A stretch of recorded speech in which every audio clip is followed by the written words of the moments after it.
출애굽기를 시작하고 일단락을 해야 되는데 한 번 하고 또 부흥성회가 있는 바람에 이렇게 좀 끊기는 맛이 있습니다만은 또 그 어디서 들을 수 없는 그런 귀한 말씀을 또 부흥성회를 통해서 또 저희들이 받고 또 귀한 은혜를 받은 줄로 믿습니다. 우리가 그런 특별한 집회에 정말 하나님께서 주시는 그런 은혜를 받기 위해서 이렇게 평소에 또 이런 수요 예배 또 금요 예배 이런 시간들을 통해서 하나님의 말씀을 잘 귀담아 듣고 또 말씀을 알아가고 이런 것들이 딱 이렇게 다져질 때 더 큰 은혜의 역사로 임할 줄로 믿습니다. 오늘은 우리가 이제 출애굽기에 대한 좀 구체적인 내용들을 이제 전체적으로 좀 살펴보려고 합니다. 출애굽기는 그 전체 구조가 크게 이제 세 가지로 이루어져 있습니다. 출애굽기 이렇게 쭉 읽어 나갈 때에 1장에서부터 19장까지는 말 그대로 출애굽에 대한 그런 내용이 쭉 정의가 되어 있습니다. 그래서 출애굽을 누구를 통해서 이룰 것이냐, 바로 모세죠. 하나님 모세를 부르시고 또 그 이스라엘 백성들이 당시에 애굽에서 종살이를 하고 있었기 때문에 거의 노예처럼 그렇게 이제 살아왔잖아요. 엄청난 억압과 고통 속에 신음을 하고 있는 상황에서 그 모세가 바로에게 이스라엘 백성들을 내보내라고 요청을 했을 때 그것을 들을 리가 없는 거죠. 그랬을 때 하나님께서는 당신의 백성을 구하기 위해서 그 이스라엘 백성들을 억압하고 우상이 판치고 있는 애굽에 대해서 하나님의 살아계심을 나타내 보이십니다. 그게 이제 10가지 재앙인 거죠. 그래서 결국 하나님 앞에 무릎을 꿇고 바로가 이스라엘 백성들을 이제 내보내는 거죠. 그래서 그 10가지 재앙, 특별히 10번째 그 재앙을 통해서 우리가 잘 아는 유월절이 이제 생기게 되고 또 하나님의 놀라운 기적을 통해서 홍해를 건너게 되고 또 광야를 3개월 동안 쭉 진행하다가 그 다음에 시내산이 옴으로써 첫 번째 1장에서 19장까지의 여정이 이제 마무리가 됩니다. 그 다음에 이제 20장에서 24장 이 내용은 이제 시내산에서 언약이 체결이 되는 것입니다. 다시 말하면 이 사람들이 지금까지는 떠돌이 민족, 이런 히브리 이런 명칭으로서 그들이 이렇게 불려져서 왔는데 이제 이들이 더 이상 그런 주변의 떠돌이 민족이라든가 또 애굽에서 종살이하는 그런 민족이 아니라 너희들은 이제 하나님의 백성이다라고 하는 것에 대한 이제 새로운 이스라엘이라고 민족 공동체가 탄생이 되는 이제 이 지점이 바로 20장, 24장이라고 할 수 있습니다. 그래서 그 시내산에 모여서 하나님과 언약을 체결을 하게 되죠.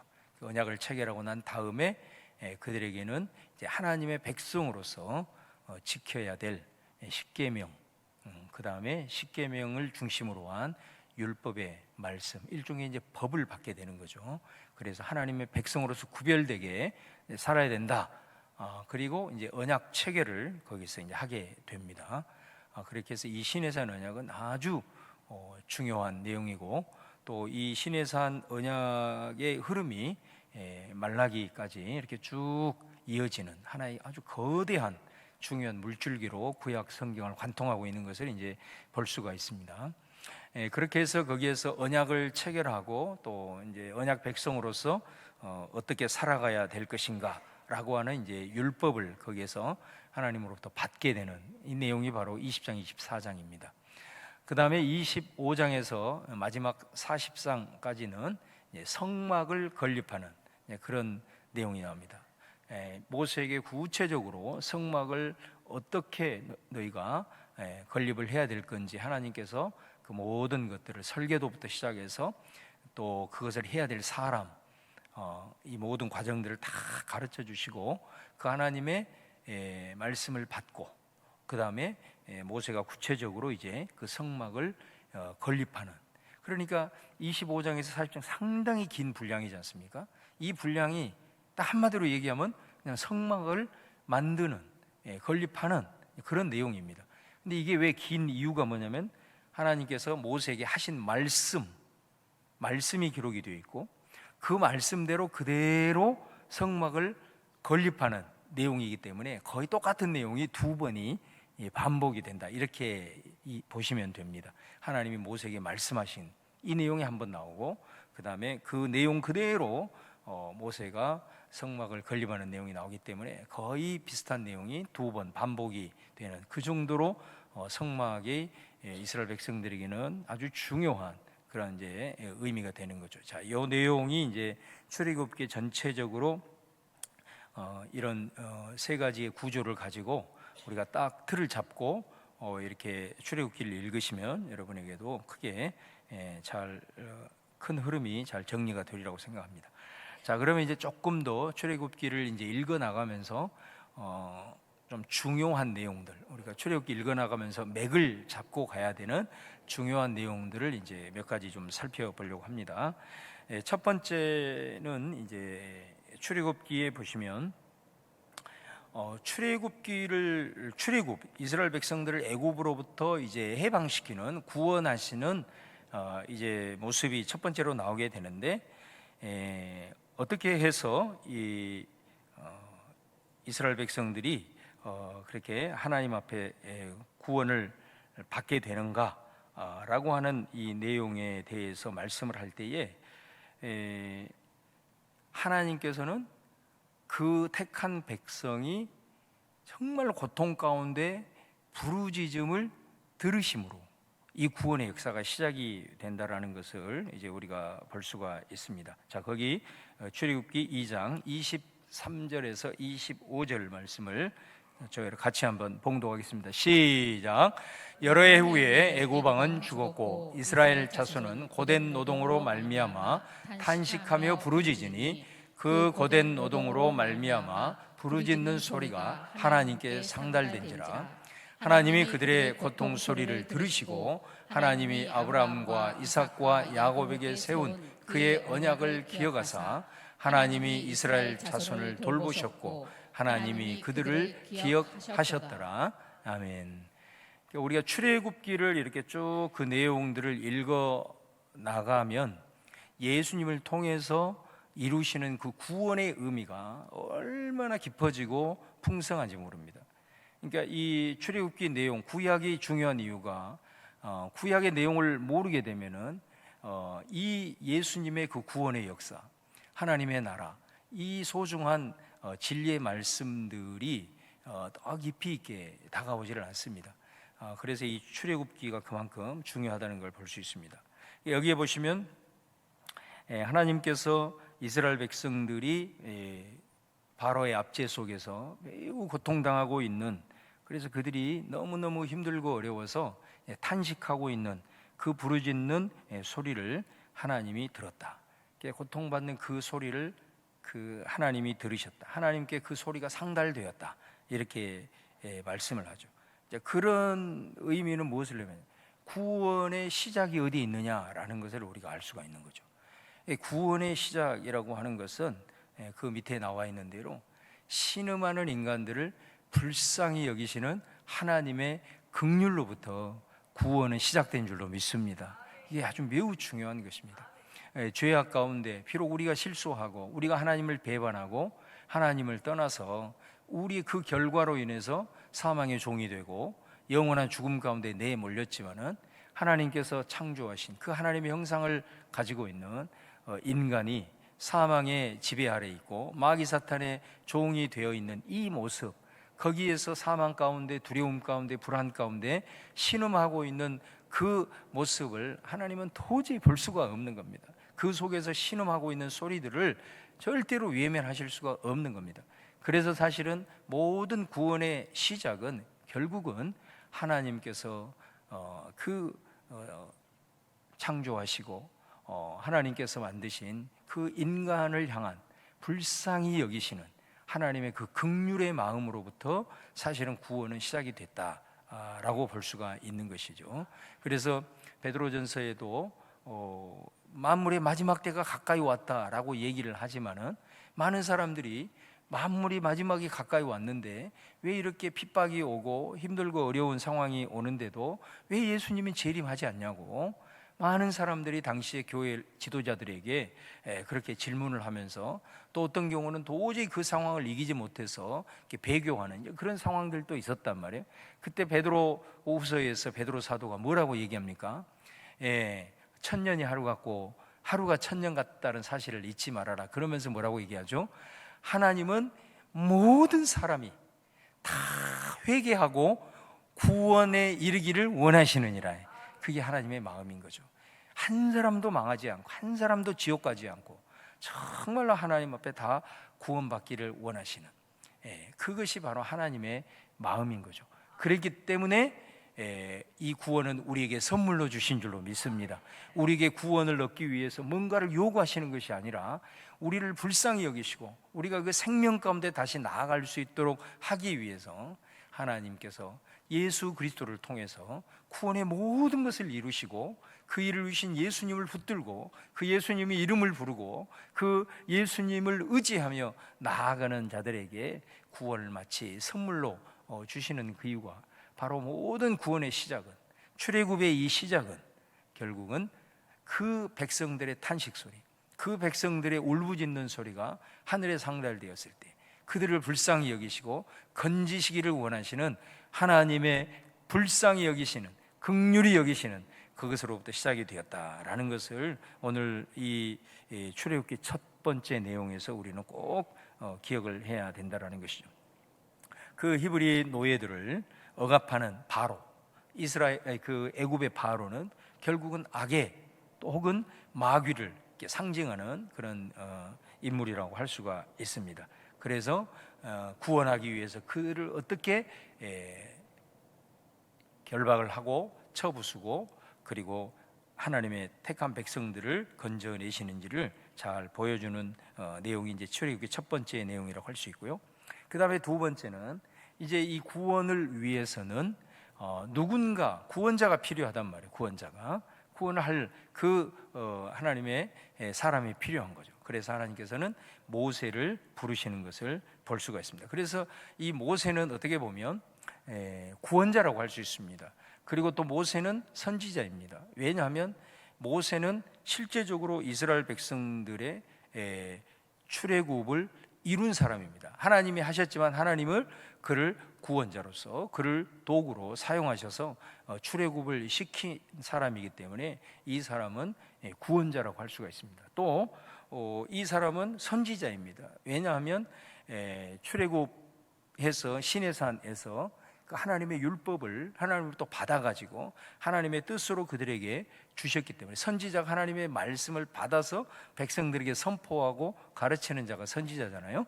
그래서 하나님의 뜻을 계시한 그런 사람으로서 또 선지자의 역할을 하는, 그러니까 어떻게 보면 구약의 인물 중에서 우리 예수님과 가장 어떻게 보면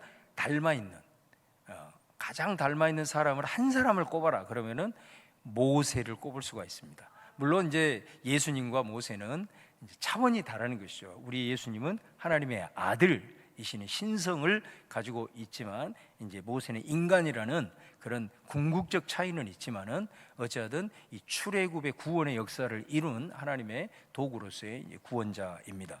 그래서 성경에 보면은, 신약 성경에 보면은 특별히 마태복음이라든가 히브리서를 보면은 예수님을 이제 소개를 하게 될 때, 우리가 예수님을 어떻게 소개를 해요?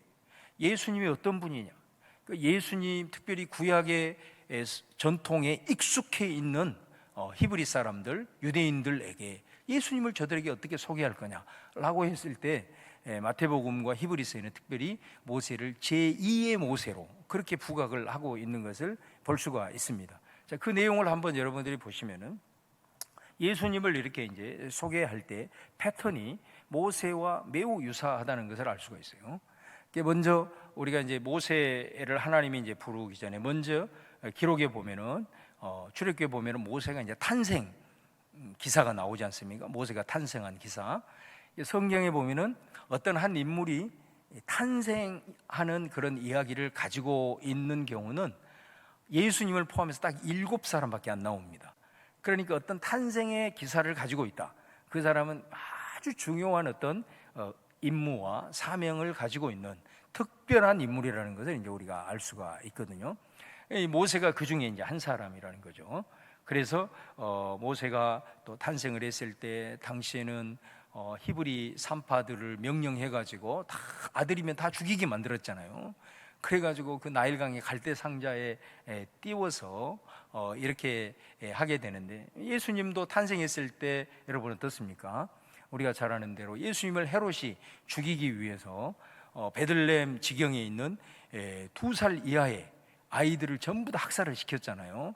매우 이런 패턴이 유사하다라는 것을 우리가 볼 수가 있어요. 그 다음에 또 예수님을 죽이기 위해서 그렇게 베들레헴의 유아를 학살했을 때 천사를 통해서 하나님이 예수님을 애굽으로 이렇게 피난을 시켜셨던 것을 우리가 이제 보게 됩니다. 바로 이제 애굽으로 피난을 시킨 이런 모습을 보게 되고, 또 모세도 보면은 이제 장성을 했지만은 거기에서 자기 백성의 억울함을 보고 그 속에 모세가 그 히브리인이라는 그런 정체성, 이런 부분들이 살아나가지고 결국은 자기 백성을 괴롭히고 있는 사람에게 혈기를 부려서 그 애굽 사람을 이렇게 우리가 치지 않습니까?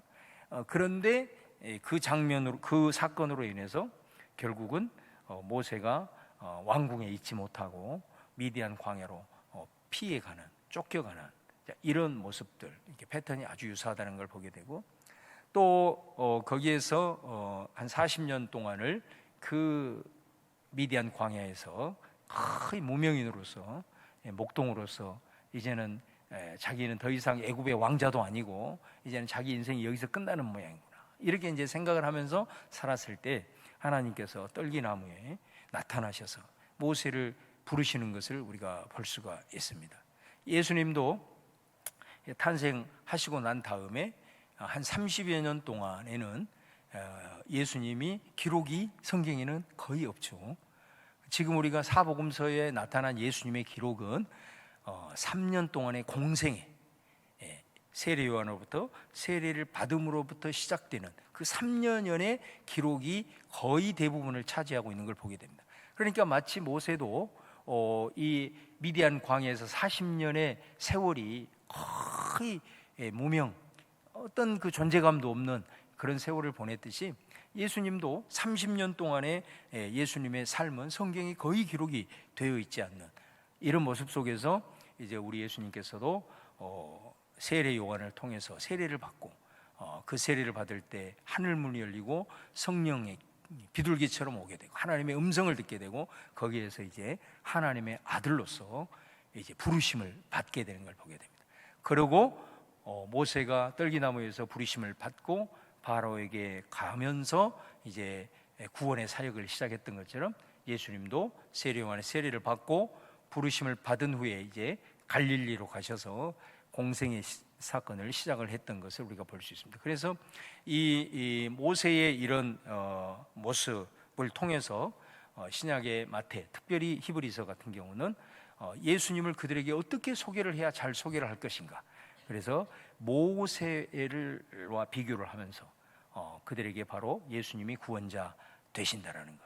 그러나 모세와 이렇게 비교를 하지만 모세, 제2의 모세라고 하지만은 그 모세보다는 훨씬 더 뛰어나신, 다시 말하면 하나님의 아들, 그리고 신성을 가지고 있는 예수님에 대해서 거기에서 더 소개를 하고 있는 것을 우리가 볼 수가 있습니다. 그래서 이 모세의 부르심을 통해서 예수님의 또 부르심을 우리가 보게 되고, 그 다음에 세 번째는 하나님의 자기 계시가 나옵니다.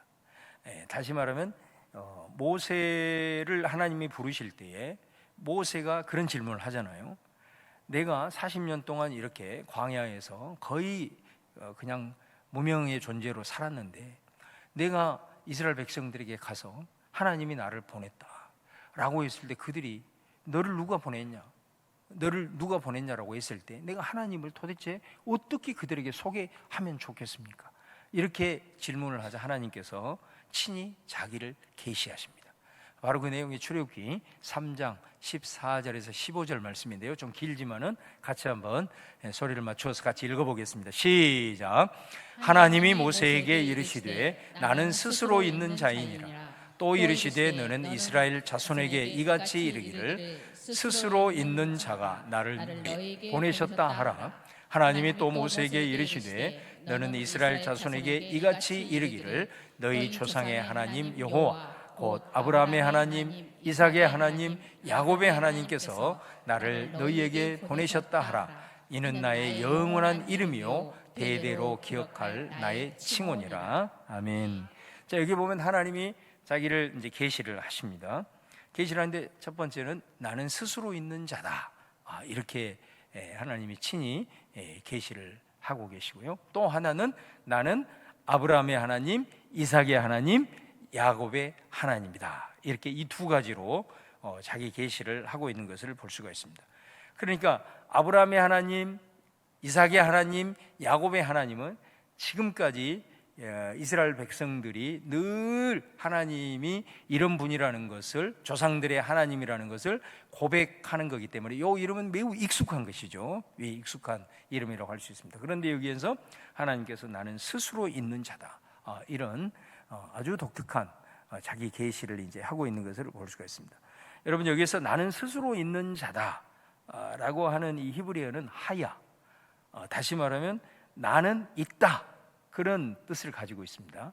그러니까 어떤 존재를 나타내는 이제 그런 의미를 나타내는 표현입니다. 이에 비해서 거기 보시면 우상은 엘릴이라고, 우상이라는 히브리어 뜻은 뭐냐? 아무것도 아니다, 그런 뜻이에요. 우상이라는 히브리어 뜻이 아무것도 아니다, 이게 우상의 히브리어 뜻입니다. 그러니까 허상이라는 것입니다. 허상. 그러나 하나님은 나는 존재한다 라고 하는, 하나님은 존재하는 분이고 지금도 실제하는 분이고, 왜 그러냐면 이 히브리어 하야, 스스로 있는 자다, 현재형이거든요. 그러니까 하나님은 스스로 존재하셨고 그리고 지금도 존재하고 계시고, 할렐루야, 그런 의미를 담고 있는 것이죠.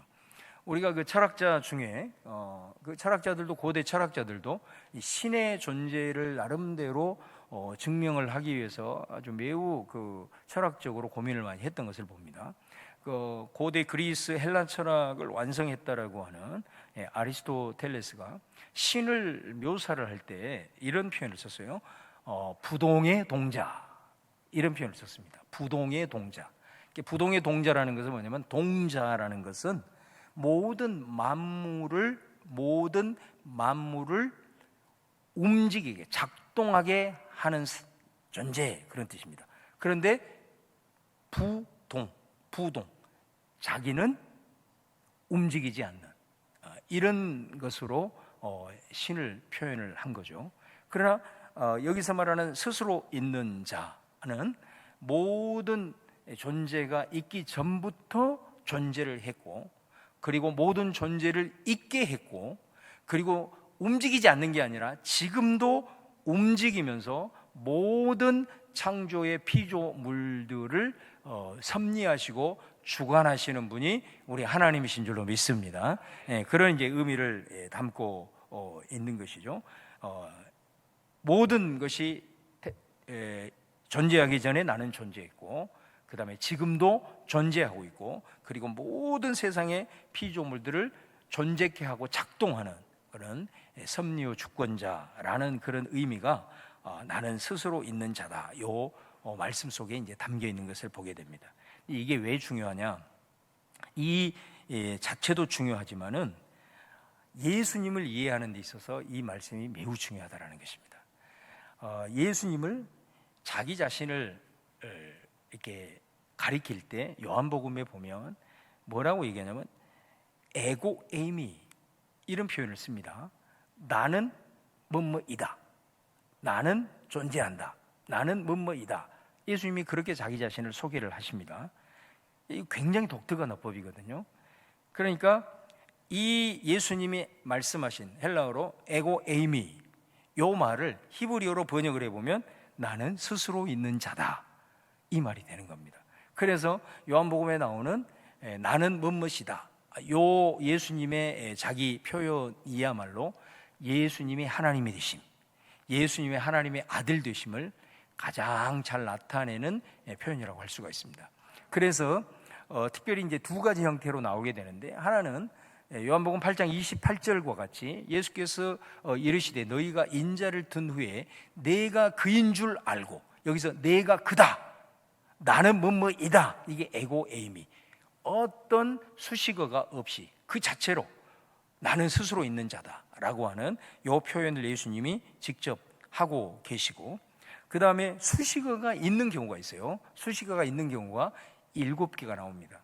요한복음 7개가 나오는데 한번 따라서 한번 해볼까요? 나는 생명의 떡이다.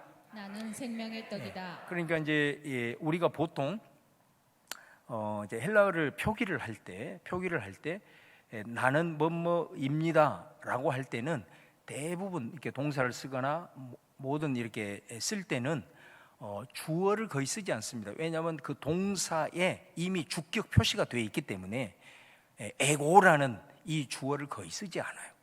그런데 예수님은 자기 자신을 요한복음에서 표현할 때 꼭 에고라는 말을 씁니다. 그러니까 이게 아주 독특한 표현이라는 것입니다. 왜 이 표현을 썼냐? 바로 이 표현 속에 바로 출애굽기 3장에 나온 하나님이 자기 계시, 이 표현, 그래서 예수님의 신성과 예수님의 하나님이 되심을 가장 잘 드러내는 그런 표현이 된다는 거예요.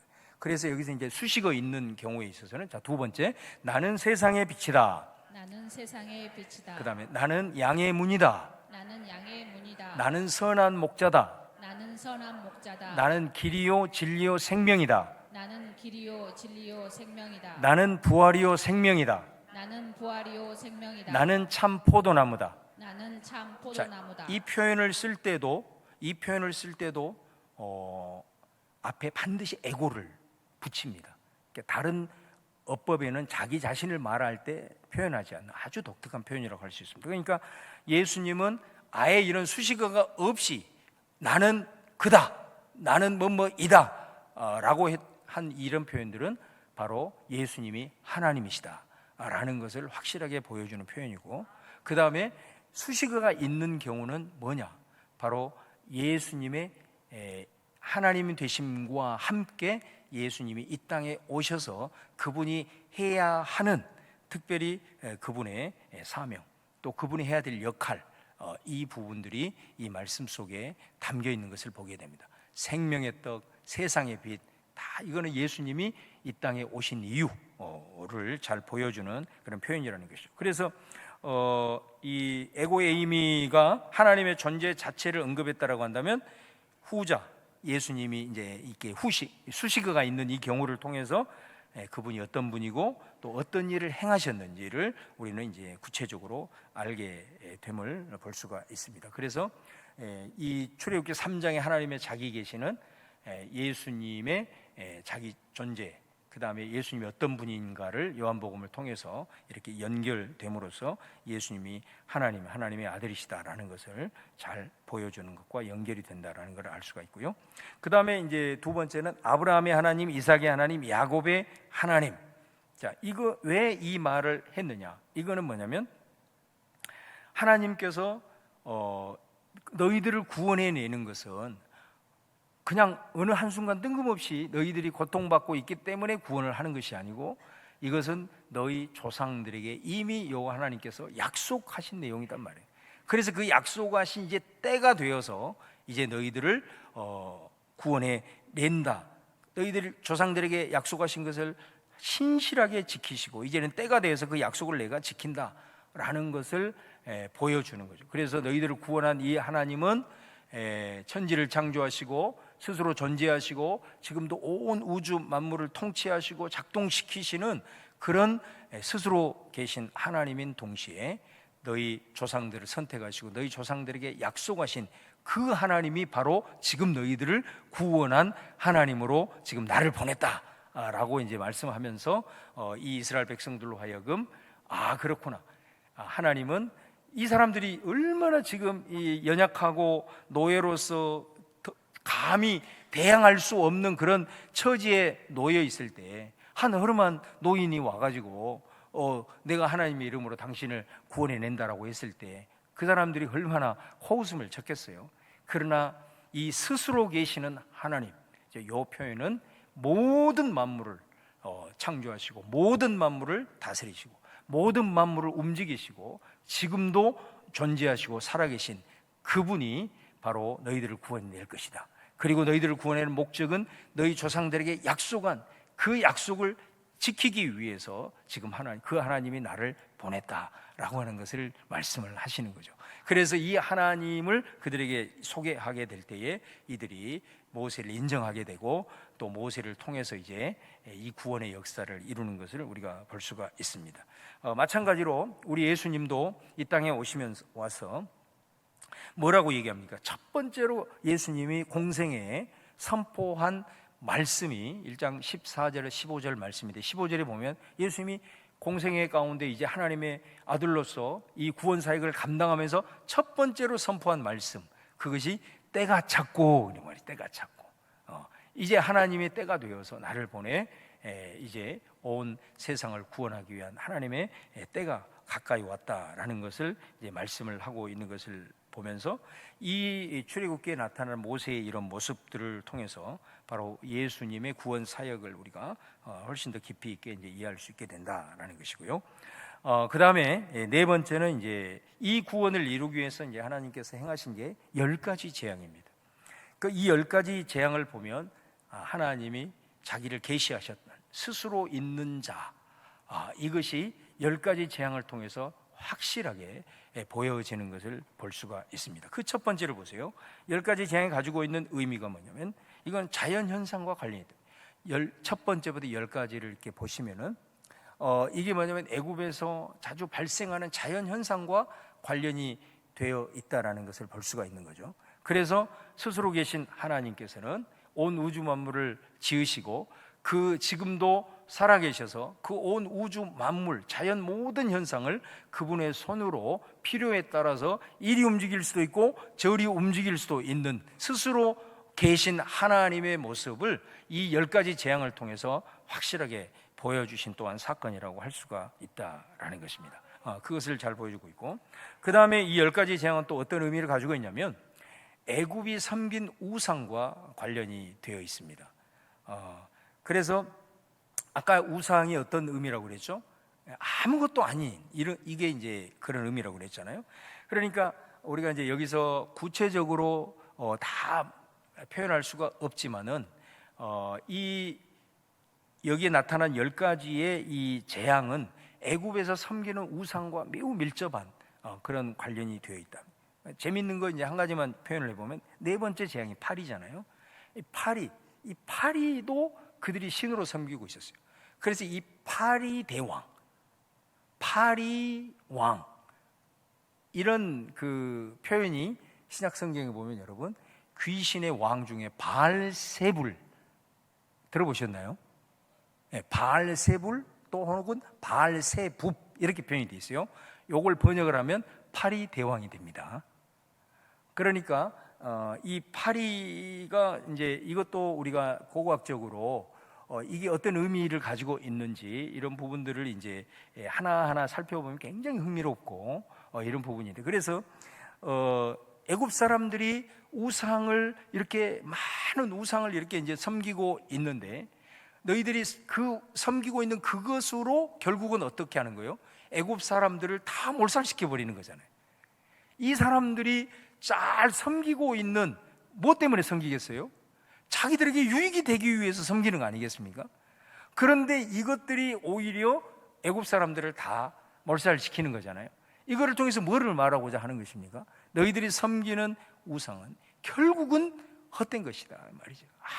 너희들에게 유익이 되지 않고 오히려 우상으로 섬기는 그것으로 인해서 너희들은 망할 수가 있다라는 것을 10가지 재앙을 통해서 잘 알려주고 있죠. 특별히 마지막 그 재앙 9번째, 10번째 이 9번째 이 재앙이 흑암의 재앙이지 않습니까? 그 애굽에서 섬기는 신 중에 최고의 신은 태양신입니다. 태양신. 그래서 이 바로는 태양의 아들로 그렇게 여김을 받는 거죠. 태양의 아들입니다. 그런데 그 태양이 싹 사라져 버리는 거죠. 흑암으로.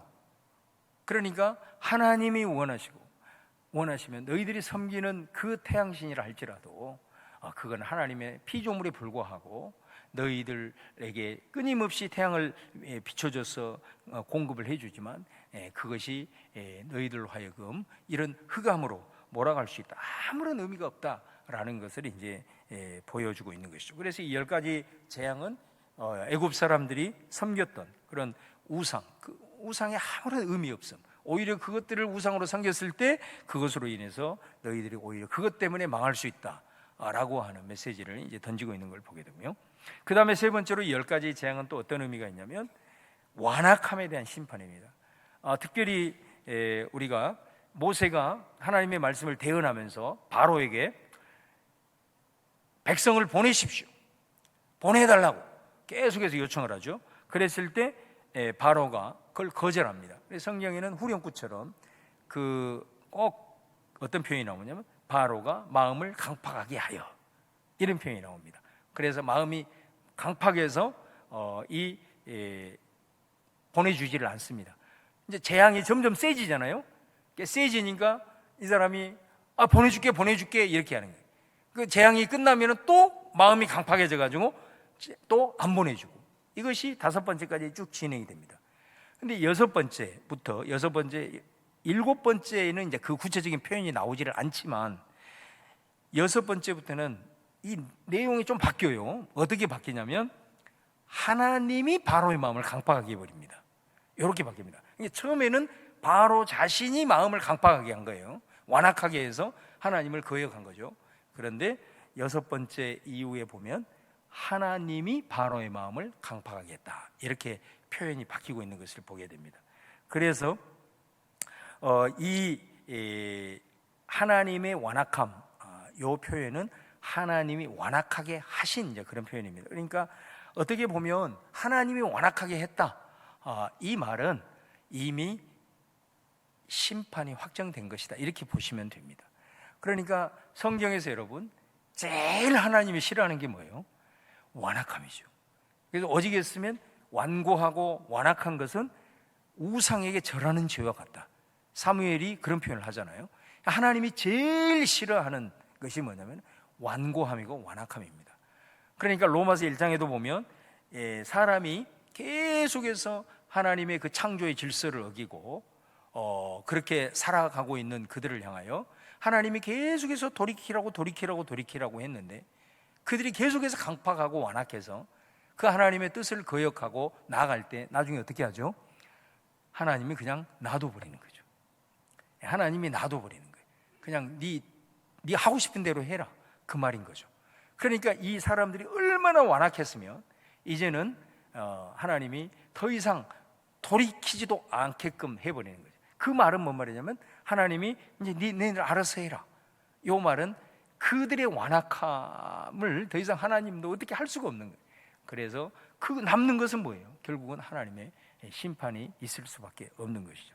그래서 여러분, 사실 우리도 살아가면서 특별히 이제 우리는 이런 하나님의 심판을 받을 정도의 완악함은 아니겠지만은 정말로 우리가 하나님 앞에서 참 영적으로 민감해져야 되는 것에 대한 중요성을 우리가 다시 한번 깨닫게 되는 것이죠. 영적으로 민감한 사람들은 내가 살아가는 삶에 어떤 작은 것이 버떡 해도 정신을 번쩍 차립니다. 그래서 그런 표현 들어보셨잖아요. 가다가 아무렇지도 않은데 갑자기 문턱에 머리를 부딪힌 거예요. 머리를 부딪혔는데, 아니 그럴 수 있잖아요. 살다 보면은 지나가다 보면 헛디딜 수도 있고 머리 부딪힐 수도 있고. 그런데 어떤 사람은 그런 과정을 통해서 어머나, 내가 하나님 앞에서 혹시 기뻐하지 않는 일이 있나? 이렇게 생각을 하고 돌아본다는 거잖아요. 그러니까 이게 영적으로 이게 민감한 거죠. 근데 어떤 사람은 하나님이 자기가 뭔가 잘못된 길을 걸어가고 있는데도 계속해서 하나님이 이게 사인을 줌에도 불구하고 완악해가지고 강팍해가지고 전혀 그런 걸 의식하지 못하고 그냥 교만함으로 나아갔을 때 그건 굉장히 영적으로 위험한 순간이 될 수도 있다라는 것입니다. 그래서 이 10가지 재앙을 통해서 처음에는 바로 자신이 완악했지만 나중에는 하나님이 완악하게 했다. 이거는 이제는 돌이킬 수 없는 심판이 그에게 임할 수밖에 없다라는 것을 이제 이걸 통해서 말씀을 하고 있는 거죠. 그 다음에 이제 마지막 그 10번째 재앙이 나오게 되는데, 이 10번째 재앙은 여러분 잘 아는 대로 이스라엘의 초태생, 처음 난 것들을 다 이제 죽음의 사자가 덮침으로 말미암아서 이제 죽게 만드는 거잖아요. 그러니까 이 이제 재앙이 제일 큰 재앙이죠. 어떻게 보면 여러분, 이 재앙에서 바로의 장자도 죽지 않습니까? 그러니까 더 이상 이 상황 앞에서 이제 바로가 앞뒤 손발을 다 들어버리는 거죠. 그래서 결국 이제 보내주게 되는데, 이 10번째 재앙이 유월절의 기원이 됩니다. 유월절. 다시 말하면 이 죽음의 사자는 애굽 전 지역에 다 덮이게 됩니다. 우리가 첫 번째부터 9번째 재앙을 보면은 어떤 경우에 있어서의 재앙은 이스라엘 백성들이 살고 있는 땅에는 임하지 않습니다. 애굽 사람들에게만 임하고 하나님은 그 지역을 보호하시는데, 이 10번째 재앙은 상관없이 다 죽음의 재앙이 애굽 전역을 덮어버리는 것이죠. 그랬을 때 하나님께서는 어린 양을 잡아서 그 피를 너희 집에 문설주에 바르면 그 피를 보고 죽음의 사자가 패스오버, 6월 넘어가게 된다. 넘어간다라는 뜻이죠. 6월이. 그래서 넘어가게 된다. 그래서 그것에 순종한 이스라엘 백성들은 다 어린 양을 잡아서 피를 흘려서 그 피를 가지고 이제 하게 되므로 그 첫째 것들이 짐승이든 사람이든 간에 다 생명을 보존하게 되는 이런 이제 일들이 있었던 거예요. 그래서 이것이 이제 6월절의 기원이 되어져서 그 죽음의 사자가 덮었을 때라도 바로 그 양의 피를 통해서 우리가 생명을 얻게 되고 우리가 구원을 받게 되고 그렇게 되었다. 그래서 이 우리가 6월절은 출애굽에 기념하는 거잖아요. 출애굽을 기념. 출애굽은 뭐냐? 그건 구원인 거예요. 출애굽은 한마디로 말하면 구원, 해방, 이거를 말하는 거잖아요. 그러니까 예수님의 구원, 예수님의 구원, 그 구원을 이루시는 예수님을 특별히 요한복음 같은 데 보면은 보라, 세상 죄를 지고 가는 하나님의 어린 양이로다. 그래서 그 예수님의 흘리신 어린 양의 그 피, 이 출애굽기의 내용을 예수님에게 그대로 대입을 시키지 않습니까? 그래서 그 죄를 속죄하는 그 어린 양의 피로 인해서, 예수 그리스도의 피로 인해서 모든 죄로 인해서 사망이 넘어가고, 그 다음에 사탄의 권세들이 넘어가고, 이런 6월절의 이 예표를 통해서 예수님의 구원을 이렇게 설명하고 있는 것을 이게 보게 되죠.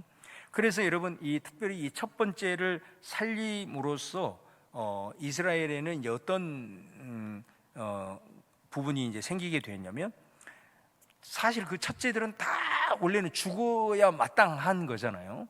다 죽음의 그런 운명 가운데 처해 있는 거였지 않습니까? 그런데 그 어린 양의 피로써 그 장자들, 그 다음에 짐승의 첫 것들, 이 모든 것들이 다 살아나게 된 거예요. 살아나게 되어서 그때부터 이스라엘은 그 6월절 때 첫째 장자들이 죽을 수밖에 없었는데 그것을 살아나게 되는 것을, 그것을 잊어버릴 수가 없는 거예요. 그리고 이것을 어떤 형태로든 하나님의 은혜로 우리의 삶의 평생 역사 대대로 이 은혜를 우리가 기억해야 된다. 우리 장자들이 다 죽어갈 수밖에 없었는데 살려주신 그 하나님, 그 하나님의 은혜를 잊어버리지 말자. 그렇게 해서 그들에게 이제 생겨난 것이 뭐냐? 첫 번째 것은 하나님에게 바치는. 그런데 이게 이스라엘이 스스로 한 게 아니에요. 하나님께서 율법을 통해서 명령을 하신 겁니다. 그래서 앞으로 너희들이 첫 번째 것들은 무조건 하나님의 것으로 바쳐라, 그렇게 말씀하시는 것을 보게 됩니다. 그래서 이스라엘 백성들은 어떤 과실의 첫 번째 것은 무조건, 그래서 여러분 맥추절 같은 데도 보면은 맥추절도 우리가 보면은 초실절이 있고 칠칠절이 있잖아요. 초실절은 뭐냐면 추수가 제일 처음에 나오는 거, 처음에 나오는 그것을 하나님 앞에 드려서 그것을 초실절이라고 하고, 그 다음에 초실절이 있는 다음에 7주가 지난 그래서 모든 추수를 마무리하고 또 칠칠절을 통해서 하나님 앞에 감사와 영광을 올려드리는 걸 보게 됩니다. 그래서 모든 첫 번째 이것은 하나님 앞에 바치는, 이것이 아주 이스라엘의 놀라운 그런 신앙 고백이 되었던 것을 보게 되죠. 그런데 여러분, 짐승도 마찬가지고 뭐 이런 과실도 마찬가지고 이런 것들은 다 이제 드릴 수 있지만은 사람이 문제단 말이에요. 사람. 사람을 그러면 첫 번째는 그러면 하나님 앞에 어떻게 드려야 되나? 그래서 하나님께서 하신 게 뭐냐면 이스라엘 전체의 백성들 중에서 장자 첫 번째를 하나님 앞에 바치도록 하기 위해서 대신 구별한 지파가 레위 지파입니다. 그래서 여러분, 레위 지파는 바로 이 장자가 죽을 수밖에 없지만 이 장자를 하나님이 살린, 그래서 이 첫째 것들을 하나님 앞에 원래는 바치는 것이 마땅하는데 밭이 사람이기 때문에 이렇게 생명을 해할 수는 없으니까 하나님께서는 이스라엘의 장자와 같이 내가 그들을 다 장자를 대신해서 레위인들을 내게 바쳐라. 그렇게 해서 레위인들은 완전히 하나님의 성막에서 온전히 하나님께 제사를 봉사하고 성전 성막에서 봉사하는 사람으로 아예 하나님이 이렇게 이제 구별을 해서 이스라엘 백성들이 레위인들을 완전히 바치는 것을 보게 되죠. 그래서 하나님이 그렇게 하셨고, 그러면 이스라엘 백성들은 어떻게 하냐?